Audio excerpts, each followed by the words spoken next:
नित्यो नारायणः ब्रह्मा नारायणः शिवश्च नारायणः शक्रश्च नारायणः द्यावा पृथिव्यौ च नारायणः कालश्च नारायणः दिशश्च नारायणः ऊर्ध्वश्च नारायणः अधश्च नारायणः अन्तर्बहिश्च नारायणः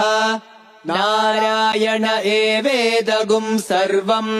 यद्भूतं यच्च भव्यम् निष्कलो निरञ्जनो निर्विकल्पो निराख्यातः शुद्धो देव एको नारायणः न द्वितीयोऽस्ति कश्चित् य एवं वेद स विष्णुरेव भवति स विष्णुरेव भवति